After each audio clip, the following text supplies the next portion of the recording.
welcome to another episode of TCAP Recap.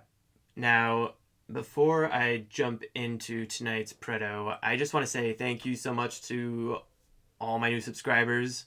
It is an honor, and just anybody watching this, it's an honor that you would give me your time. So I will do my best to measure up, and I appreciate, everybody dropping comments and constructive criticism, recommendations, just saying, a nice quote, your favorite quote from the Interrogation by Chris Hansen. It's all very much appreciated. So, with that out of the way, I thought we would indulge ourselves here at the end of the weekend by watching a Predo get tased. And within the small pool of tased Predos, who better to watch tonight than Michael Joseph Patterson? He has got it all when it comes to getting tased. He squeals, cries, calls for help. He ends up getting tackled by a mob of big police guys and generally having a rough time of it. And when you hear what he was fired for from his last job, you just don't have any, in combination with what he does by coming to the Sting House, you don't have any pity for the guy. None at all. At least I don't. He was like a reserve police officer, or he was about to become one or something. He goes into it in detail with Chris, but he gets fired because he was using fake police lights to pull people over off duty. And he also tells the decoy that he's always armed. He always has a gun on him. So this guy was driving around, probably at night, because he was using the lights, and they're more effective at night. Maybe not. Does it really matter? Pulling people over with a gun on him and pretending that he had authority that he did not have. And he also was not bound by any of the rules that policemen have to go by, like, their uniforms, body cams, even. He's just not acting at all in that capacity. At all. And you don't do that unless you're up to no good. I mean, he's probably out there pulling over single women drivers in the middle of the night, and God knows what he was going to get up to eventually.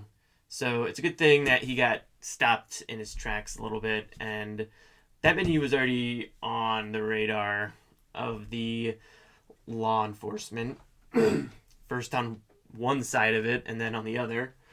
And he actually gets picked up on federal charges because this motherfucker drove all the way from Indiana to Kentucky, a 5-hour drive, after talking to the decoy for an hour and 40 minutes.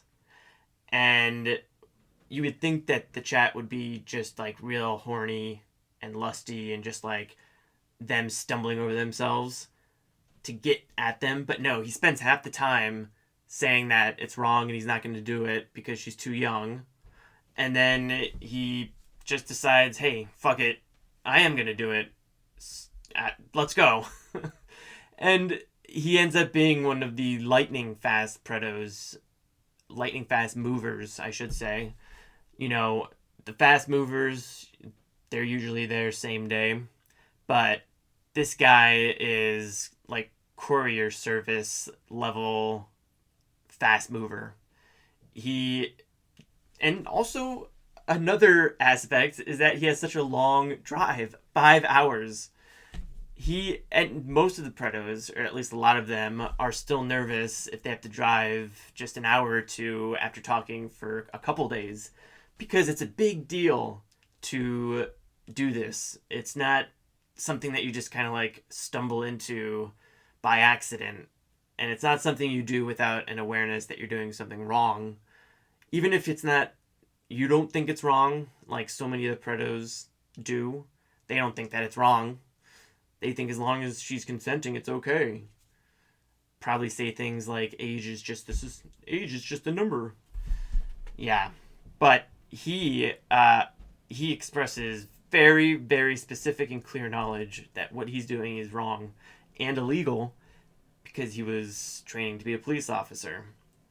And you got to wonder, how does this guy do it so easily?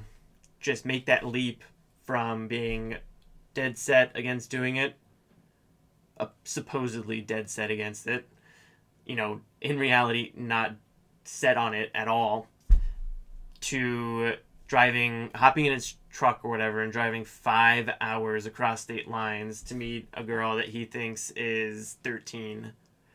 It's very questionable, and it speaks to the nature of this guy.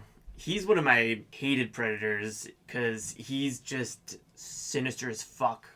Like, you get your average predo, and they're creeps, perverts, just, bad. But then you get this subset of sinister predos who seem capable of far more than just trying to rape a 13-year-old, a minor.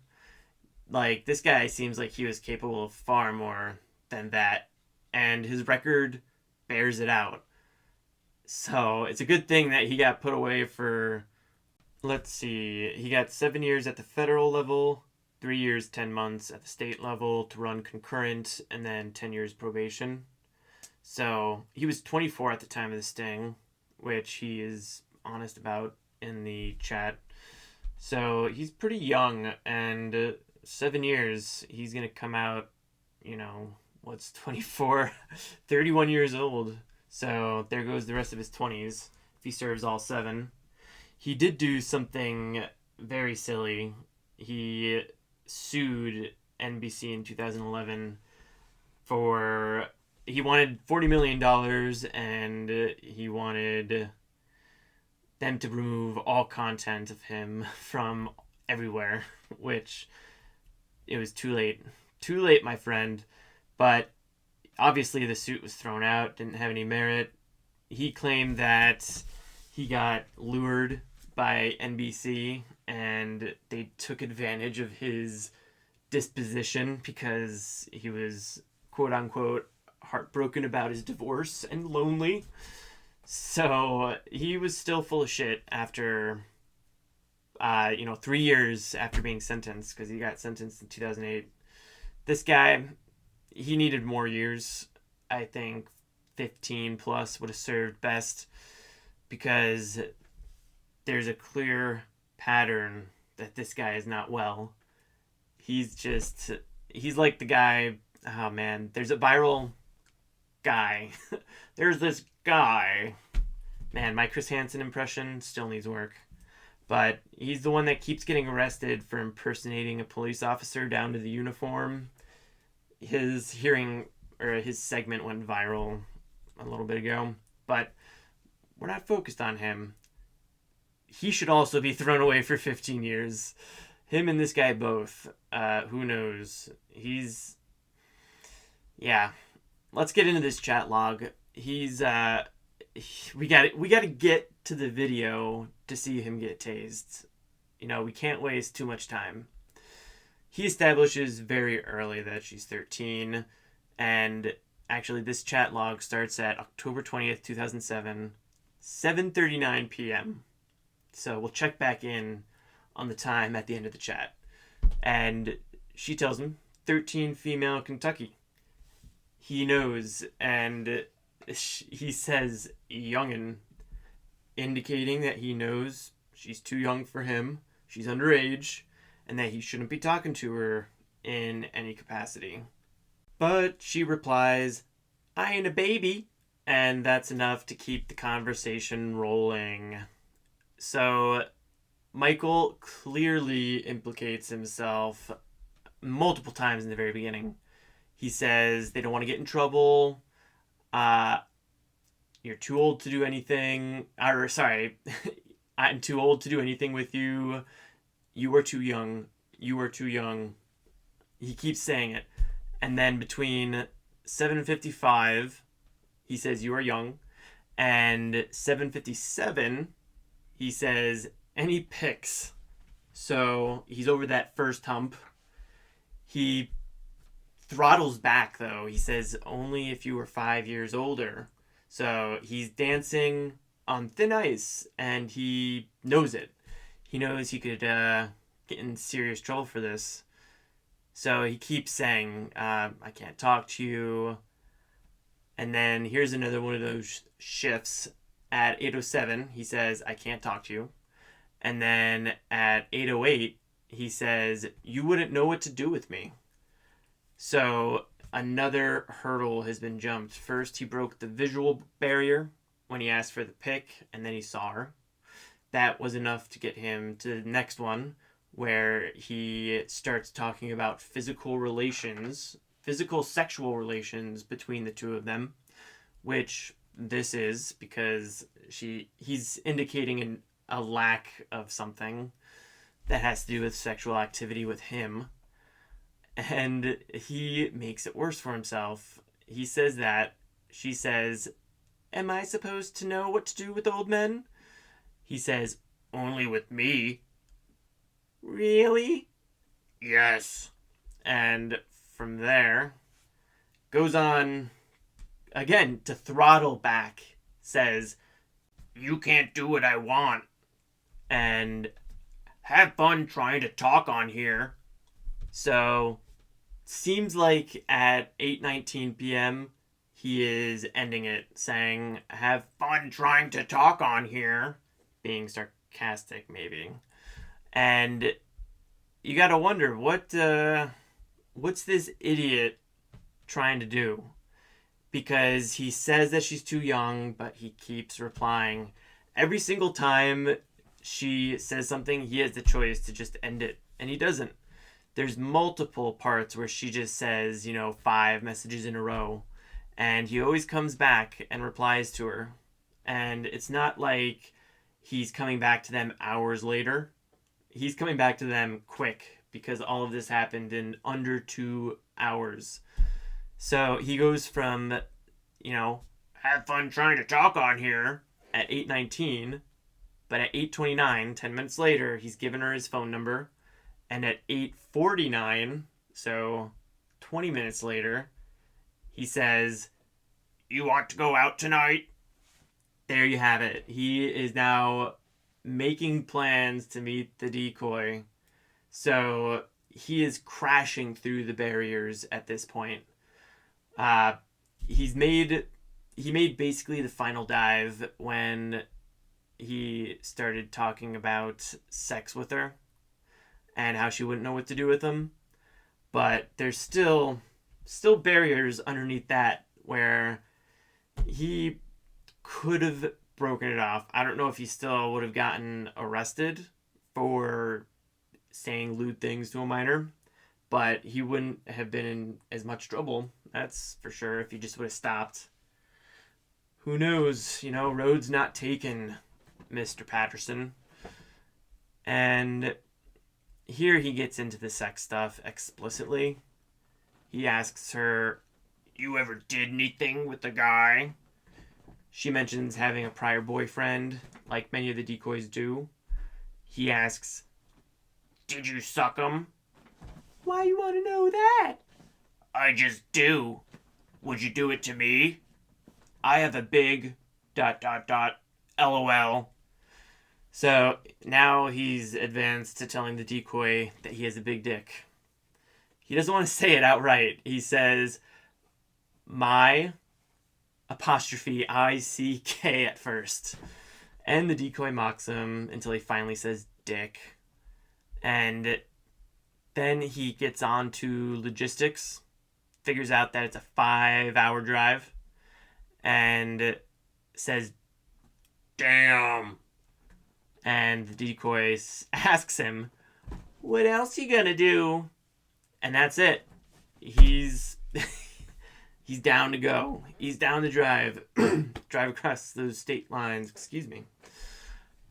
He does show the slightest hesitation by asking, that would be a long drive if you are playing with me.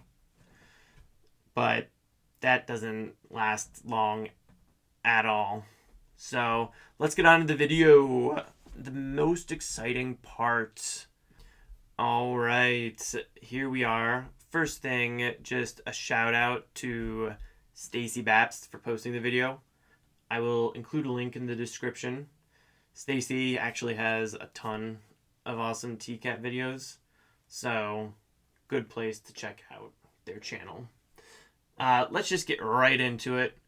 As many segments do, this starts with Frag kind of showing us a behind the scenes look into their setup here. And I gotta admit, it is pretty nice. This is in 2007, so they already have these nice thin monitors. If you look back at some of the earlier TCAP seasons, they've got the big old boxes, and it's not nearly as streamlined. Let's just get right into the thick things. And oh man, that is a nice setup they got. Look at that. They got the full control room.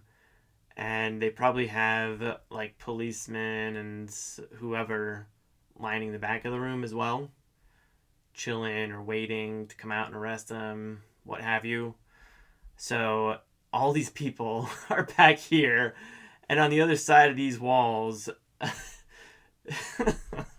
Michael Joseph Patterson is having his life destroyed. Something about it amuses me, that they are all watching it unfold as he comes in totally unsuspecting, just feeling great that he's about to violate this young 13-year-old girl. You know, he's feeling good about himself. He's feeling his best self because he's a sick, twisted pervert. But he has gotten past the point where he's afraid that he gets busted because, as we're going to see, the decoy gives him a full shakedown as he gets out of his car to make sure he doesn't have a gun, because he did claim in the phone call that he always carries a firearm. That should have been well, we're already many red flags in. The decoy was a huge red flag. The way the decoy typed is utterly ridiculous. Just no consideration to spelling, grammar, saying ain't every other word. I ain't a baby. Just kind of ridiculous. And the second part is the ease at which she is trying to convince him to come over for sex. Very pushy, 13-year-old. Very confident as well. So he's ignoring all the red flags in the chat. Now he shows up and gets searched professionally by the decoy because she's getting instructions in her ear from the actual crew back here. Let's see how it plays out.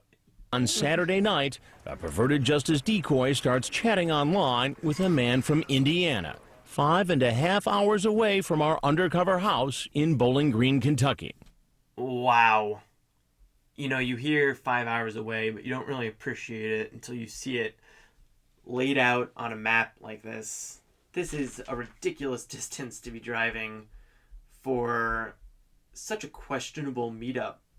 You know, he knows nothing about the decoy because he didn't really ask anything except sex-related stuff. She offered up other stuff, but not enough. Not much at all. So he's making this 5-hour drive. He knows nothing about the decoy. He doesn't seem to consider her as a person. So what does he do if she says no when he gets there? What do you think he's going to do? I don't think he's just going to turn around and drive home.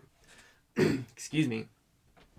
No, this guy has already shown that he does not mind taking advantage of his power to get his way.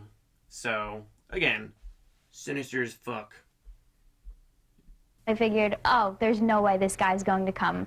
Calling himself John Raven 2000, he tells the decoy, who is posing as a 13-year-old, that he's 24 and says, "I'm too old to do anything with you." But that doesn't last long. Soon after, the sex talk begins. No, he asks the decoy about her last boyfriend. Did you him? Yeah? Why you want to know that? I just do. 'Kay. See, I ain't no baby. Would you do it to me? Would you want me to? Yes. This narrator is awesome. You can hear the breathiness in "Would you do it to me?" of lust. You know, he injects this bit of lusty breathing into it. This guy's brilliant. He blows mine out of the water. Just listen when he says that first line. No, baby. Would you do it to me? Me? It's great. Would you want me to? Yes. Yeah, it would be cool to try stuff out. You're cute. The chat continues for Like, it would be fun to try things out. What is he? A weight, like an exercise machine to try a few things out? It just doesn't gel with an actual 13-year-old that they would be so, kind of carefree and reckless about the whole thing. Like, it's totally not a big deal to try a few things out with somebody who's more than a decade older than her when she's home alone. So, oh man. He also missed a big red flag when, as we'll see, to accommodate the whole crew, they rented a huge house. So at the very end of the chat, when they're discussing the logistics, she says, well, my uncle's a builder, so don't be freaked out when you see the giant house. Something to that effect. And he doesn't even acknowledge it. He just breezes right past. He is one horny preto. He's another one of those 20 out of 10 horny level predators. another 20 minutes. Then he gets in his car and starts driving. He's known the decoy for less than 2 hours. During the long drive, he talks to the decoy on the phone and reveals more about himself. We just got off the phone with the guy who's claiming to be a cop. We don't know that he is, but he says he carries his gun everywhere with him. So now we have to assume that John Raven 2000 is a police officer and he's armed. The security people were really great in instructing me as to what to do, and the first and foremost important thing was the safety. Here comes 24-year-old Michael Patterson. Very true. Very true. And Casey Morrow, this decoy, she is a good decoy to do this kind of thing because she is authoritative and, I don't know, she just doesn't mess around with that kind of stuff. So I think she does a good job, even though she would have thrown off a more intuitive predator. Some of the smarter ones would have been like, what the fuck is going on that she's doing this like a professional? The Nervous Nelly decoy in Fairfield, Connecticut also does a good job, sells it a lot more as a 13-year-old girl, which is good because Stephen Buchanan, the predator that they thought might have a gun, he had a sense for danger, it seemed. Like, he was very wary and nervous about going into the house. Chris actually has to come and get him in the end. But, yeah, Nervous Nelly sells it way better as a 13-year-old girl. Casey just has a way. It's like she knows about her business. That's what she exudes. That she just, she's not going to take any shit from these pretos. And if they want to try something, I imagine she would just turn around and pop them in the face. Just knock them on their ass. All right, back to it. I'm going to stop fanboying out about Casey. He actually made the 5.5-hour drive to meet a 13-year-old for sex. Casey has been instructed to make certain the man is unarmed.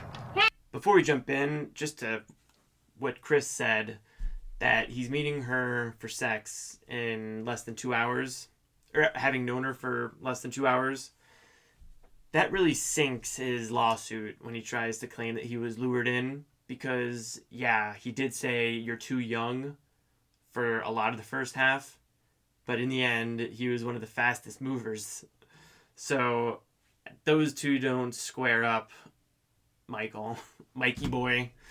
Got to do better than that. All right, here he's about to get the shakedown. Hey, Oh my god.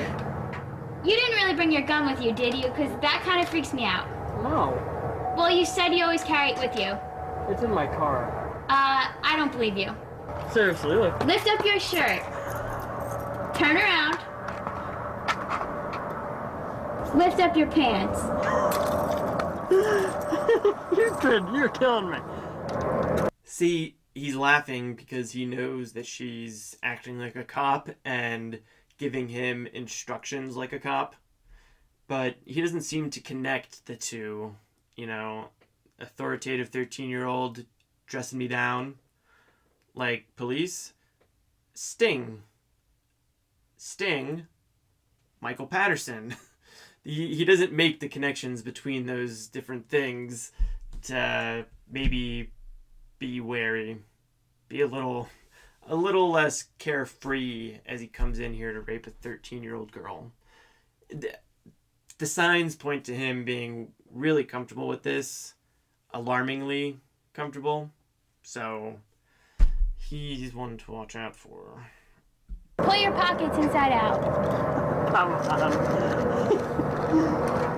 Your other pocket. My wallet. He really is a dumbass for just giggling away like this is all a big joke. Like the decoy is being stupid or silly for being worried about a grown man she doesn't know showing up to her house to have sex with her. Like, that's... yeah. Fuck you, Michael. That is not something to just laugh off. He's about to call her a weenie, I believe. So, I'm gonna stop it there to say fuck him again. Jane. Come on, you gotta trust me. I don't have it on me here. I got the okay to let him in the house. All right, I guess I believe you. Okay, close your door. Come on in. Quit being a weenie. Quit being a weenie. Like, fuck you, Mikey. Don't try to put this on her. And he says, you gotta trust me. Why does she have to trust you? What have you indicated to trust that you're trustworthy? Absolutely nothing. In fact, you've done the exact opposite by showing up for sex with a minor. Oh, I wasn't sure. He just can't stop smiling. He is so fucking happy. Sure, you said you always carried it with you. I wasn't sure because you said you always carried it. He just continued to joke about it, and the cops and the security were, you know, still keeping a really strong eye on him because you never know. So you're... Yeah, the cops and security in this one, they are not happy with Michael Patterson, a former law enforcement something, showing up here. They tase him, boy. I wonder if that was a factor in it. Like, he used to be one of them, and now he's one of the predos, so they wanted to take him down extra hard. You know, you gotta wonder if maybe there wasn't a little bit of resentment on their behalf that they vented on him with that taser. Hit him with 10,000 volts of resentment. Cop, not a detective? Detective, yeah. I'm a lieutenant. He is Oh, so you're a cop. full of shit. I forgot that he lies and says that he's a lieutenant detective. Yeah, he's not just gonna be one of the normal cops. He's gonna be one of the big boys, the powerful ones that get to boss other cops around. So once again, I wonder if they're somewhere watching this unfold and just getting mad about it. Just fuming at him. We're gonna take this guy down a notch.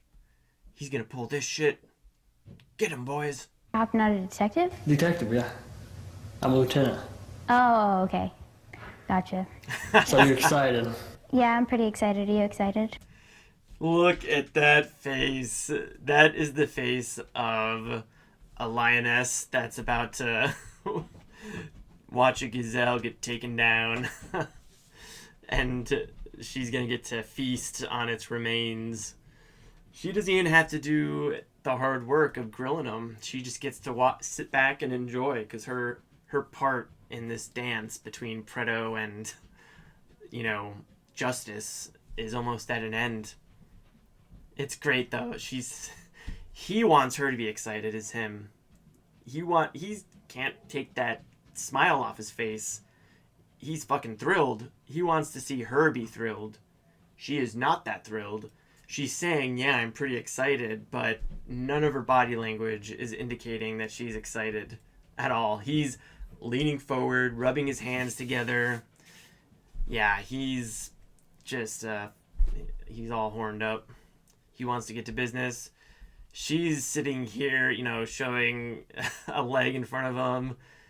Oh, good job, Casey. It's best when the Pretos are still real revved up as Chris walks in. You can just imagine, if I could get crass for a moment, their boners just, whoop, just sinking, deflating. Oh, man.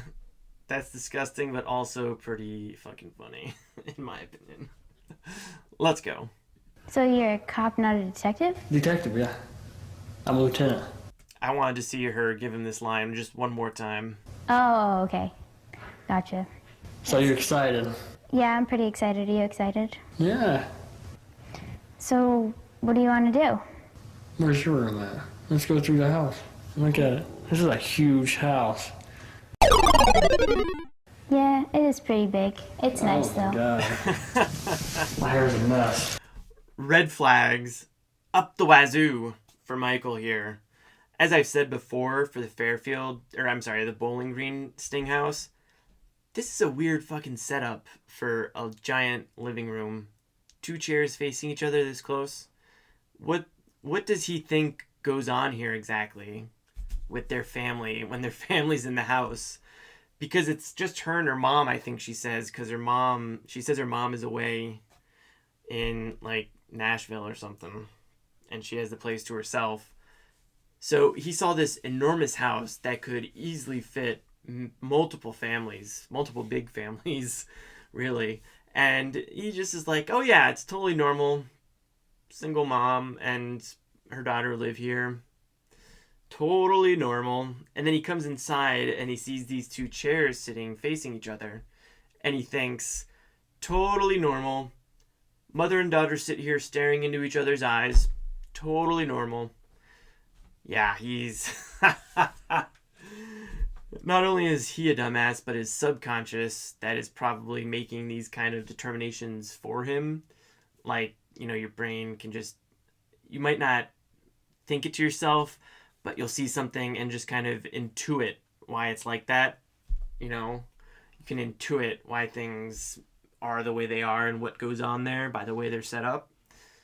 His intuition is rock dumb. His intuition is lying its ass off to old Mikey here. Okay, it's about to come up. Another red flag that I'm actually just noticing before we jump back in. Red flag here with this curtain that's draped over a table. Red flag on the wall. Red flag right here. And those are just the literal ones. The other red flags would be Casey's just total weird behavior. She's like zeroed in on him like she's hunting him, and he just ignores it, doesn't realize it, doesn't see it, doesn't want to see it.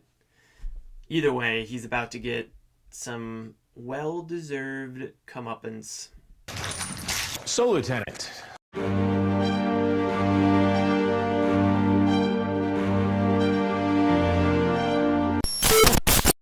What's up? What are we investigating tonight? Boom. Nothing much. Oh! He, nothing much, looks to the side. Suddenly, in some of the angles that you can see in, like, Lauren Armstrong, wow, great shot right here. In Lauren Armstrong's segment, for example, you can see that up here in the foreground for us, there are some really bright, like, almost stage lights just heating down on them as they sit in these 2 chairs facing each other. And you can just imagine in his brain as Chris walked out and he just went into instinct and said, nothing much. He looked over at those lights and thought, oh, fuck, that's why they're here. And now he's just going to start realizing every single red flag that he missed. I've said this about John Dupay, that when Chris walks out, he has to reckon with the fact that his entire memory of the relationship with Bailey just changes in a split second. This guy doesn't even really have any relationship with the decoy. You know, he's kept it to like a few hundred words, and most of them were about sex. So as Chris walks out, he's not going to be sad, depressed. Like, you could... John Dupay, you know, he's bummed out. He's freaking out. He's scared, but he's also bummed out that Bailey actually doesn't love him and doesn't want to have sex with him because she's just an actor. She's not real. This guy, he's not going to be worried about that. He came here to use the decoy like a sex object and then leave, never to come back. In fact, he might have liked the fact that it was 5 hours away in a different state, even though that comes back to bite him in the ass big time. So he's thinking about what's it going to be, you know, for him. How's this going to look? He's not going to be handicapped by any pathetic, you know, sad sack heartbreak over the decoy not being real. He's going to go into survival mode instantly. Let's watch him. Let's just watch the whole reveal one more time, because it's a good thing to do that. You want to get them... They're like, you know, you don't get the full impact the first time. The first time you just enjoy it, and the second time you enjoy it and analyze it a little bit more, or at least I do. I always watch them a couple times. In these videos, I keep it to 2, but by myself, I watch them a lot, just over and over sometimes. So, Lieutenant, what are we investigating tonight? Nothing much. What's up? He still has that fake smile pasted to his face. Only now, or sorry, it wasn't a fake smile before because he was excited to have sex. He keeps it pasted there even though he is no longer smiling on the inside. What's your plan here? I just drove down here to And how long was the drive? 5.5 hours. Now, what would motivate somebody to... He knows his... Does he know his goose is cooked? Does he? I think he's pretty damn stupid. So he might not... He's probably just very relieved that there's not cops out. He might think this is something, but there's no police out. And he probably equates that to, okay, I'm not going to get arrested. So he might think he can still get out of this. Who knows? drive 5.5 hours to come here to this house? I love Chris's delivery to this guy. He's almost whispering by the end of every single line. It's just so... He can really read the room, read a person. That's what makes him a great interviewer. He might have had some rough times recently, but you gotta respect Chris Hansen in his prime. He was really good at his job, you know, being a journalist, an interviewer. These are raw interviews, man. These are life-changing things happening in front of us in real time. At least at real time at the moment. We're obviously watching them 14 years later. But he really maximizes the drama of the situation.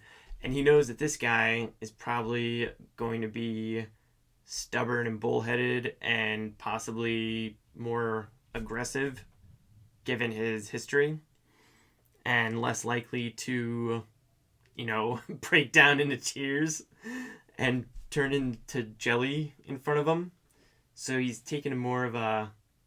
He's letting his words kind of come with a threat. He doesn't need to speak loudly. He needs to make this guy listen to him. He wants Michael to have to struggle to hear and be at a disadvantage. Excuse me, be scared. I don't know, sir. But you gotta know. You're the one who did the driving. I know. Now, you're a lawman. So if you're doing the interview, what would you want to know most? Basically, why was I here? Yeah, why were you here? I'm just, you know, Did he really... I don't know if he... That's what he would want to know, why he's there. And Chris smoothly just flips it right back around on him. He brings in that he's quote unquote lawman, whatever he is, and uses that as leverage against him to say, hey, look, you used to be a lawman. What would you do in this situation if you were me and not you? Because being me is much better than being you, Mikey. Just lonely. I don't have anybody, and need somebody to talk to. You knew. Okay, that is obviously bullshit, but you hate when the predos go into this whole, like, woe is me, I'm a sorry, sad sack of shit, I can't help it, like, look at my life. It just, it's bad. Because it takes away from other people who are also lonely and also going through a hard time and not doing this. Because there's no connection. Being depressed or being lonely or being upset, sad, whatever, that doesn't have any effects on whether you're going to be a predo. You know, he still chose to do everything up to this point. You know, Michael had a million opportunities to walk away, and he took a step forward every single time. So, fuck him and his bullshit excuses. Ugh. This guy needs to get tased. Hear me, police? This guy needs to get tased. She was 13, she told you. I was kind of worried about it. I told her she was 5 years older. I don't mind talking to her, but... But you kept talking anyway. Yeah. You wouldn't know what to do with me. Am I supposed to know what to do with old men? Only with me. This guy's smiling and laughing. I think it does show a bit of a disconnect inside his head. He might be more sociopathic than other predos because his emotions, they're not tied to reality. He's still in a good chuckling mood because he's in control. He's in control of his world and his universe. He doesn't see this as a problem, at least maybe at this point. Now, granted, I could be wrong. He could just be fucking nervous and laughing, but this doesn't look like a nervous laugh to me. His eyes are crinkling up. His eyes, you know, his entire eyes are getting into it. And this seems like a genuine smile, you know? He thinks it's funny. So that might be why he is a sociopath. Let's continue. So this is funny. I know. I'm sorry, sir. It's funny. What do you think should happen to a police officer who gets caught doing something like this? Well, really bad could happen. Really bad could happen. He's not ready to say should happen or will happen. He actually, something bad could happen, something bad does happen, something worse happens to Michael Patterson. How long have you been in law enforcement? Just a year now. Explain to me why somebody with apparently so much going on would take that risk. I mean, it doesn't make sense to me. I'm going through a divorce partially, and... So that makes it okay. No. Chris rightly calls it out as the line of shit that it is. But also remember that this guy is 24. How much heartbreak and sorrow could he have experienced in his life up to this point? I mean, I had a self-induced couple of rough years in my early 20s when I made the choice to pursue drugs rather than taking care of, like, my shit. So, saw a lot of sorrow. But that was all self-induced, and it made me better in the long run, sure. But I'm not going to go around saying, like, oh, man, my life was so terrible, so I decided to start using heavy drugs, and that's where, damn, it's not my fault. No, it's being an adult is taking responsibility and being like, yeah, those are the mistakes I made. This guy, okay, I should qualify that as saying it's much easier to admit to having a problem, like with drugs or something, you know, drugs, gambling, alcohol, whatever. Those are pretty common. I think the usual percentage is 10% of the population of the US has an alcohol problem, I think. Something like that. Undiagnosed. But that's easy to say, like, yeah, I had a problem. He has to say, yeah, I wanted to rape a 13-year-old. That might be a little bit tougher. So he's not ready to admit to doing anything yet. Not okay. It'll never be okay. Not for anybody. What do you suppose your chief's going to say about this? He's gonna be too happy. He's implying that he still has a chief. So you can tell he's giving Chris just lines. You know, this should never happen. This just shouldn't and wouldn't happen. He doesn't mean it. He's just trying to get out of this situation without getting damaged any further. He's not going to tell Chris that he got fired for what he got fired for. So that makes it okay. No, it's not okay. It'll never be okay. Not for anybody. See, I don't think he's being sincere at all. What do you suppose your chief's going to say about this? He's gonna be too happy. Well, there's something you got to know. Here it comes. It's a quick series of events, you know. One minute he goes from being outed on national television. Next one, he's getting tased. But it's good to watch. And I'm Chris Hansen with Dateline NBC. And we're doing a story on adults who try to meet young teens online for sex. Notice that Ron Knight came out first before the camera guys. Chris is standing on this side of the chair. Just a lot of precautions being taken with this guy. Even though they might know he doesn't have a gun. Or at least not one that they could see or big enough. But they're still taking it very carefully. Which is a good idea. This guy is creepy and sinister. I apologize, man. All right. He gathers up all his belongings and heads to the door, apparently thinking the worst is over. Because of the possibility that Patterson is armed, an officer acts more quickly than usual. They do make sure to have the camera guy right up there with the cops, though. Because like, yeah, the cops are going in, but the camera guy is going to go in right behind him. Got to get that footage. In fact, the TCAP wiki for this episode claims that he gets tased so that NBC could have ratings. I gotta disagree and say that he got tased because he fucking deserved it. But as long as he gets tased in the end, it's fine. Possibility that Patterson is armed, an officer acts more. And now they show us one where the cops are here alone without the camera crew. More quickly than usual, calling out to him as soon as he opens the door. Sheriff's office! Patterson steps back into the house, and an officer shoots him with a taser gun. Only one probe stays attached. The taser is unable to shock him and drop him to the ground.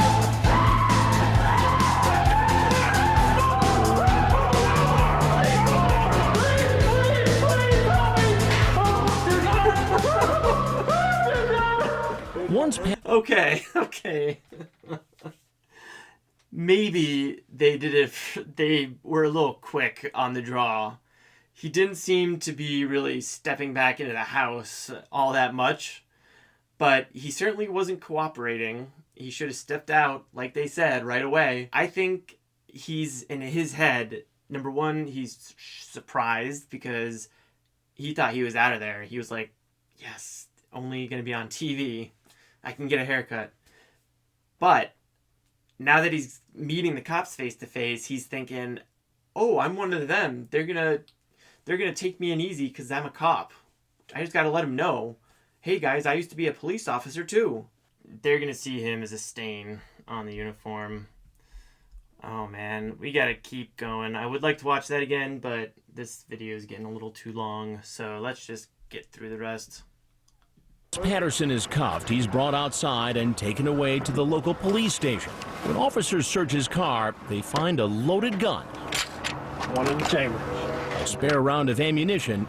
That is scary, that he has handcuffs on him still.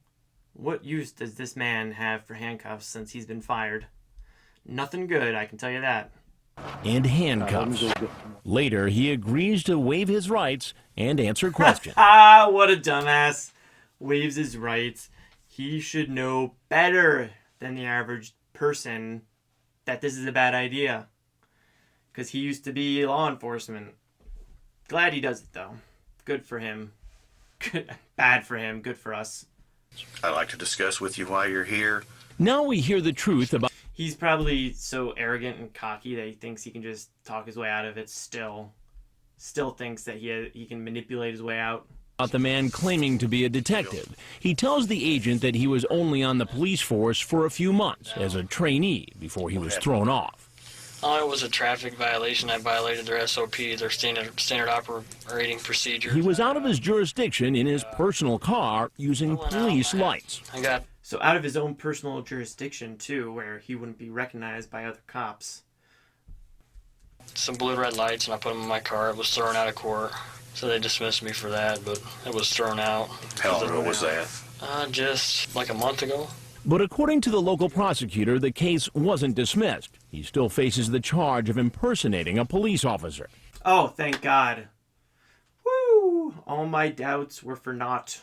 That wasn't his only run-in with the law. Patterson charged more than $1,400 on a credit card that had been mistakenly sent to him. He pleaded guilty to 1 count of theft, a misdemeanor, served 3 days in jail, and received 1 year probation.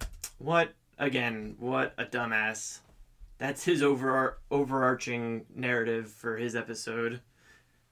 Dumbassery. It's just he gets a credit card in the mail. It's not for him. Doesn't have his name on it. And he thinks, oh, awesome, free money. And doesn't think that it's going to get traced back to him. Dude. Again, he's a policeman. He should know that, or he was. He should know that they have these things called cameras. Security cameras. They can track who you are when you use a stolen card. So you had intentions to at least have oral sex with her? Yeah. Whoa. You love to see it. You love to see a predator just throw themselves under the bus. And how old did she tell you that she was?